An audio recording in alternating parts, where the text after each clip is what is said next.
Good morning बच्चों। आज का हमारा टॉपिक है force between the plates of capacitor. हमको पता है कि हमारे पास पैरेलल प्लेट कैपेसिटर होते हैं। जैसे ये हमारे पास एक पैरेलल प्लेट कैपेसिटर है।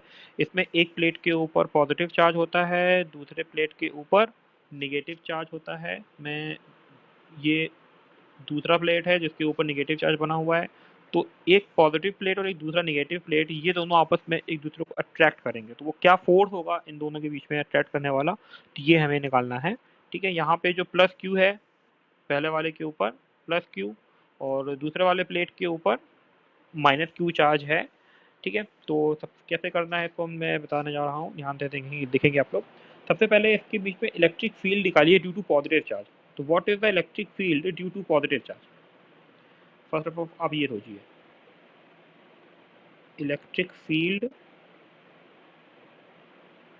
Electric field due to positive charge. तो अगर हम लोग पॉजिटिव चार्ज की वजह से इलेक्ट्रिक फील्ड देखें, क्योंकि एक सिर्फ एक ही सरफेस पे हमारे पास इलेक्ट्रिक चार्ज होते हैं, तो यहाँ पे आएगा E plus is equal to sigma upon 2 epsilon. This is the electric field due to positive charge. अब सोचिए ये जो पूरा का पूरा निगेटिव चार्ज वाला सरफेस है वो पॉजिटिव चार्ज की वजह से इलेक्ट्रिक फील्ड के अंदर रखा हुआ है। तो हमको पता है कि जो फोर्स होता है that is equal to charge into electric field. ये हम लोगों ने पढ़ा हुआ है यहाँ पे। तो यहाँ पे हम लोगों को चार्ज जो है दूसरे वाले प्लेट के ऊपर, निगेटिव प्लेट के ऊपर चार्ज जो है वो मैग्नीट्यूड ले रहे हैं, कैपिटल क्यू है। और इलेक्ट्रिक फील्ड जो होगी वो यहाँ पे ई प्लस वाली इलेक्ट्रिक फील्ड होगी। तो ये हो जाएगा सिग्मा अपॉन 2 एप्सिलॉन नॉट। यहाँ से सिग्मा की वैल्यू रख दें हम लोग। सिग्मा इज इक्वल टू होता है चार्ज डेंसिटी, तो क्यू अपॉन ए। तो यहाँ पे आ जाएगा 2 एप्सिलॉन नॉट ए। तो यहाँ से electric force between two charge sheet क्या आ गया, Q square upon 2 epsilon naught A. तो this is the electric force between the two plates of capacitor. तो यहाँ से हम लोगों को इलेक्ट्रिक फोर्स मिल जाता है। अब यहाँ पे हम लोग क्या देखते हैं कि जो ये इलेक्ट्रिक फोर्स होता है, पॉजिटिव वाले को निगेटिव वाले के ऊपर फोर्स लगेगा लेफ्ट डायरेक्शन में, इस तरफ फोर्स लग जाएगा लेफ्ट। और जो पॉजिटिव वाला होगा उसके ऊपर भी इतना ही फोर्स लगेगा, वो लगेगा राइट डायरेक्शन में। तो लिख लेंगे this force is act on both plates but in opposite direction.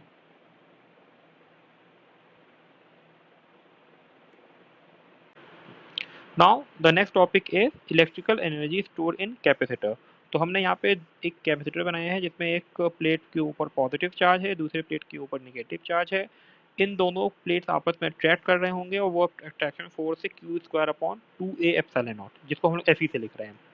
अच्छा, अगर हम क्या करें, मान लीजिए पहले ये दोनों प्लेट बहुत पास पास थे, हम क्या करें इसके ऊपर एक अप्लाइड फोर्स लगाएं एफ ए। जो ये एफ ए लगाएंगे this is opposite to F E, ये हमको पता है। और इसी अप्लाइड फोर्स की वजह से क्या होगा कि ये प्लेट्स दूर दूर जाएंगे। तो now due to F A, if the negative plate move by a distance d, then work done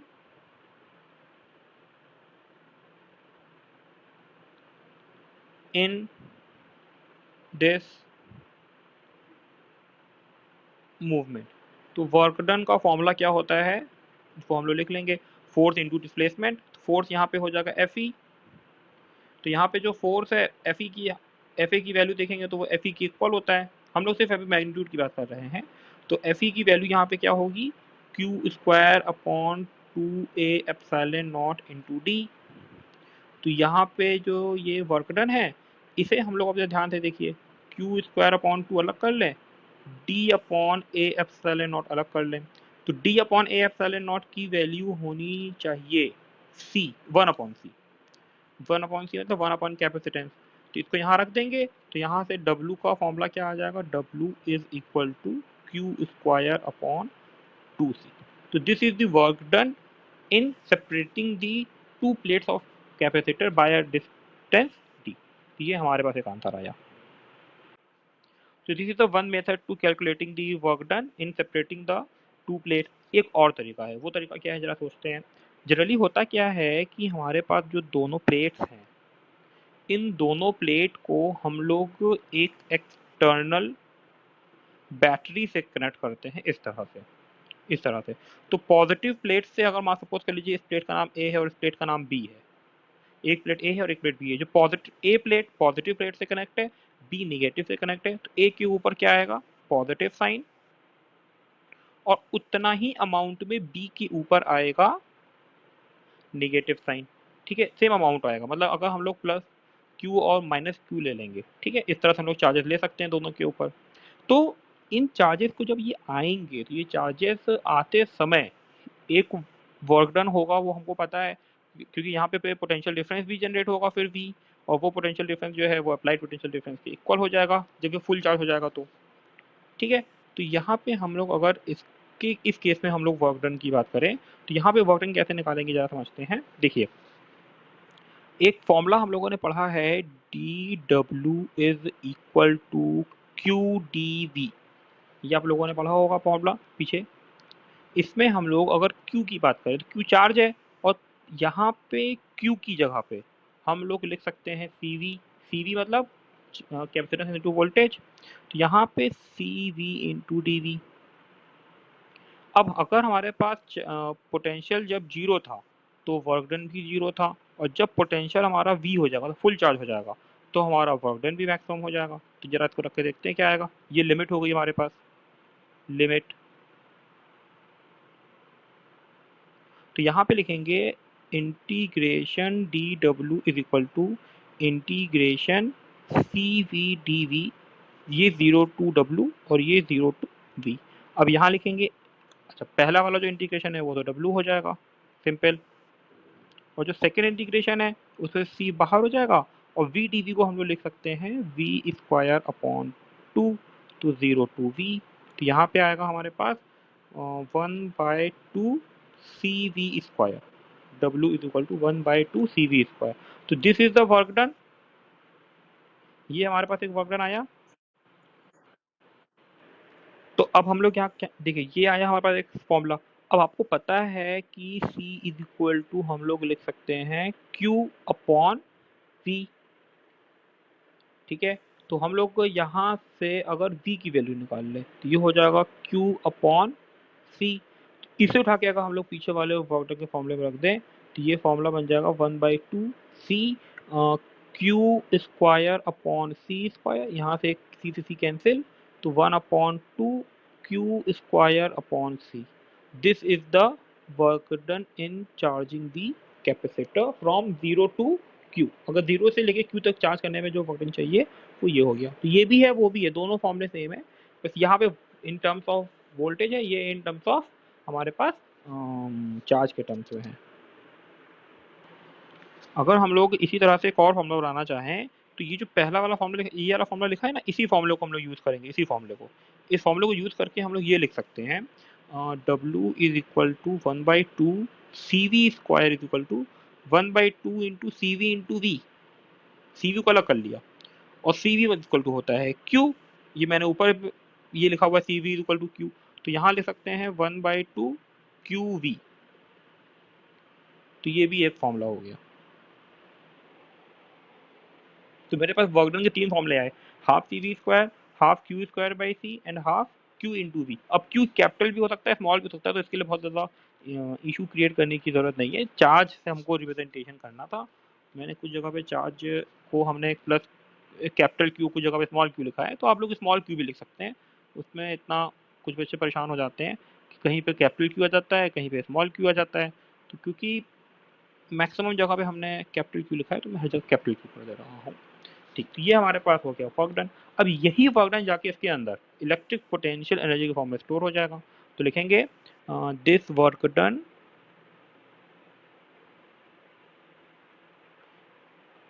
is store in the form of electric potential energy in the between the two plates of capacitor.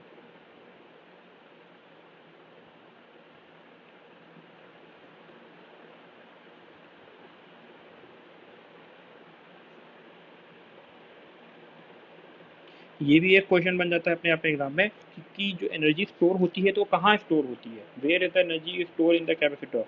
तो इसका answer है the energy is store between the two plates of the capacitor. If the reason being between the two plates is vacuum, then the energy is stored in vacuum, and if there is some dielectric material between the two plates, then the energy is stored in the dielectric material। ठीक है। Now हम लोग क्या बता रहे थे कि this work done is store in the form of electric potential energy between the two plates of capacitor. इसको लिखेंगे कैसे, U इज इक्वल टू जो पीछे फॉर्मूला लिखे थे, पहला फॉर्मूला था हाफ सी वी स्क्वायर, इसी को हम लोग लिख सकते हैं half Q upon Q square upon C, और इसी को हम लोग लिख सकते हैं हाफ क्यू इंटू वी। तो तीनों ही एक ही चीज़ बता रहे हैं, electrical energy stored in capacitor, लेकिन इन तीनों का यूज़ अलग अलग जगह पे करना होता है। कहाँ कहाँ पे यूज़ करना होता है ये हम बाद में देखेंगे, अभी फिलहाल हम लोग आगे बढ़ते हैं। इसके बाद क्योंकि हमको पता चल चुका है कि जो एनर्जी है वो कहाँ स्टोर हो रही है, उसके दोनों प्लेट के बीच के स्पेस में, मतलब वॉल्यूम में। तो यहाँ पे एक और टर्म पढ़ना होता है, energy stored per unit volume. तो ये हमारा एक अगला टॉपिक है, energy stored per unit volume. इसे कैसे निकाला जाता है, अब ये थोड़ा सा ज़्यादा इंपॉर्टेंट है क्योंकि इस पे ज़्यादा क्वेश्चन आता है। इसको निकालने के लिए हमें पता है कि इन दोनों प्लेट्स के बीच की डिस्टेंस डी है, एरिया ऑफ प्लेट ए है, तो इस दोनों प्लेट्स के बीच में वॉल्यूम कितना होगा, वॉल्यूम हो जाएगा ए इंटू डी। तो एनर्जी पर यूनिट वॉल्यूम को हम लोग स्मॉल यू से रिप्रेजेंट कर रहे हैं, तो small U is equal to क्या होना चाहिए, energy stored divided by volume. तो यहाँ पे हम लोग एनर्जी स्टोर्ड अपॉन वॉल्यूम रखेंगे। एनर्जी स्टोर्ड का कोई एक फॉर्मूला आप यूज़ कर लीजिए, मैं सबसे पहले ये वाला फॉर्मूला यूज़ कर रहा हूँ, 1/2 सी वी स्क्वायर। तो यहाँ पे आ गया 1/2 C V square divided by volume. Volume की वैल्यू यहाँ पे कितनी है, ए इंटू डी। ठीक है, इसी को यूज़ करना, पर लास्ट के दोनों क्यू स्क्वायर बाई सी और क्यू वी यूज़ नहीं करेंगे। क्यों नहीं यूज़ करेंगे, आंसर लास्ट में मिलेगा इसका। तो यहाँ पे हम जब निकालेंगे तो यहाँ पे 1/2 एक साथ ले लिया, सी की वैल्यू रखेंगे। सी की वैल्यू क्या होती है, epsilon naught A by D into V square divided by A into D. तो ए से ए कैंसिल हो जाएगा, तो यहाँ पे आ जाएगा 1/2 epsilon naught V square upon D का स्क्वायर हो गया। तो यहाँ पे क्या बन जाएगा, 1/2 epsilon naught V by D whole square. अब हमें पता है कि जो इलेक्ट्रिक फील्ड हम लोगों ने पोटेंशियल डिफरेंस डिफाइन किया था स्टार्टिंग में एकदम, तो पोटेंशियल डिफरेंस डिफाइन किया था इलेक्ट्रिक फील्ड इनटू डिस्टेंस। तो electric field is equal to ले सकते हैं पोटेंशियल डिफरेंस अपॉन डी। तो यही फॉर्मूला पीछे रखेंगे, तो ये हो जाएगा 1/2 एप्सिलॉन नॉट ई स्क्वायर। तो ये हमारा आ गया energy density, energy density stored in capacitor. तो हम लोग यहाँ से जो फॉर्मूला बना उससे हम लोगों ने क्या देखा कि energy density depends on medium between two plates and electric field between two plates and the unit of energy density is joule per metre cube. ठीक है, याद रखना है। आगे बढ़ते हैं। अब थोड़ा सा यहाँ पे डिस्कस कर लेते हैं एक बात और। डिस्कस ये करना है हमें कि अगर हमारे पास सपोज कर लीजिए कि ये एक हमारे पास कैपेसिटर है, ठीक है, इसमें पहले कोई डिस्टेंस डी थी या डी वन कर दे रहे हैं। हमने क्या किया कि इनमें इन दोनों प्लेट्स के बीच की डिस्टेंस को हमने बढ़ा दिया। ठीक है, सपोज हमने ये डिस्टेंस बढ़ा के अब इतना कर दिया, आपको दिख रहा होगा। तो हमने अब इस डिस्टेंस को बढ़ा के d2 कर दिया। तो अब जरा बताइए, यहाँ पे d2 is greater than d1, तो हम जब d1 से डिस्टेंस को बढ़ा के d2 करेंगे तो हमको एक्सटर्नल फोर्स लगाना पड़ेगा इन दोनों प्लेट्स को पुल करने के लिए। क्यों लगाना पड़ेगा फोर्स? क्योंकि ये दोनों प्लेट्स आपस में अट्रैक्ट कर रही हैं कि एक के ऊपर पॉजिटिव चार्ज है, दूसरे के ऊपर नेगेटिव चार्ज है। तो उस अट्रैक्शन के, इलेक्ट्रोस्टैटिक अट्रैक्शन के हमको अपोजिट वर्क डन करना पड़ेगा, और जो हम वर्क करेंगे वो जाके इसके अंदर स्टोर हो जाएगा। मतलब अगर पहले से हम मान के चले कि जो पहला वाला कैपेसिटर है उसके अंदर U1 एनर्जी स्टोर है और दूसरे वाले के अंदर U2 एनर्जी स्टोर है, तो यहाँ पे हम क्या देखेंगे कि जो U2 की वैल्यू आएगी वो U1 से ज़्यादा आएगी। क्यों ज़्यादा आएगी U2 में? क्योंकि हम लोगों ने U1 वाले कैपेसिटर में एक्स्ट्रा वर्क डन किया और वही वर्क डन जाके उसके अंदर स्टोर हो जाता है। तो यहाँ पे हमको U2 भी ज़्यादा मिलेगा U1 से। इसका रिवर्स भी सही है। रिवर्स का मतलब अगर हमारे पास एक कैपेसिटर है, हम उसके बीच में प्लेट की डिस्टेंस को कम कर दें, अगर हम डिस्टेंस को कम कर देंगे तो क्या होगा? जब डिस्टेंस को कम करेंगे तो उसमें हमको वर्क डन मिलेगा। वर्क डन मिलने का मतलब है कि उसकी एनर्जी कम हो जाएगी, तो उसकी एनर्जी डिक्रीज हो जाएगी। इसके अलावा एक और बात सबसे इम्पोर्टेंट, देखिए अगर मेरे पास कैपेसिटर है और हमने उसको एक बैटरी से चार्ज किया है, तो कैपेसिटर के ऊपर जो चार्जेस आए हैं वो आए हैं प्लस क्यू और माइनस क्यू। मतलब प्लस वाले प्लेट के ऊपर प्लस क्यू और निगेटिव वाले प्लेट के ऊपर माइनस क्यू। लेकिन नेट चार्ज कितना आया अगर हम बात करें तो जीरो। लेकिन जो बैटरी ने चार्ज सप्लाई किया, तो charge supply by battery, charge supply bye battery, ये हमारे पास जो होगा वो क्यू होगा। मैग्नीट्यूड की बात करेंगे, ठीक है। कितने वोल्टेज पे किया? एट वोल्टेज या potential difference V potential difference पे किया। तो बैटरी ने कितना वर्क डन किया? Now work done by battery, work done by battery in charging the capacitor. तो ये work done by charging the capacitor की हम बात करें, कितना वर्क डन किया बैटरी ने, ये हमारे पास आएगा Q इंटू वी। बात समझ में आ गई? और कितनी एनर्जी स्टोर हो रही है कैपेसिटर के अंदर जरा देखिए तो, एनर्जी स्टोर इन कैपेसिटर,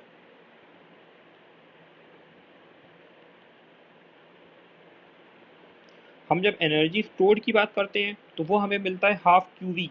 आप फॉर्मूला देख सकते हैं, मैंने फॉर्मूला बताया था, ये देखिए ये एक फॉर्मूला आया था हाफ क्यू वी। यही हाफ क्यू वी जाके इसके अंदर स्टोर हो गया। अब आप इन दोनों को, अगर आप इसे आप मान लें W1 और इसे आप मान लें W2, let us assume that हमें W1 और W2 के बीच में एक रिलेशन मिलता है। क्या रिलेशन मिलता है? कि W1 is half of W2, half of W2, sorry उल्टा लिख दिया, W2 is W2 is half of W1। मतलब जो भी वर्क डन बैटरी ने किया क्यू चार्ज सप्लाई करने में, उसका जस्ट हाफ एनर्जी जो है आपके कैपेसिटर में स्टोर हुआ। अब हम लोगों ने पढ़ा हुआ है कंजर्वेशन ऑफ एनर्जी, मतलब energy is neither be created not be destroyed. Then if the half of energy is stored in capacitor between the two plates, then where is the half energy is go, कहाँ गया वो half energy? तो वो half energy loss हो गया heat के form में, क्योंकि ये वायर से कनेक्ट होगा तो उस वायर में जब वो फ्लो करेगा तो उसमें हीट के फॉर्म में लॉस हो जाएगा। तो इसको लिखेंगे therefore half of energy will be half of energy will be loss in flow of charge, flow of charge in the circuit in form of heat. ये हीट के फॉर्म में जो है एनर्जी यहाँ पे स्टोर होके चली गई। बात समझ में आई? ये हमें याद रखना है।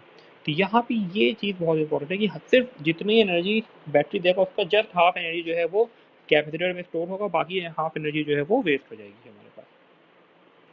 तो ये हमारे पास एक टॉपिक था जिसमें हम लोगों ने ये पढ़ा कि how the electrical energy store in capacitor and how much amount of energy store in capacitor and what is the energy density store in capacitor.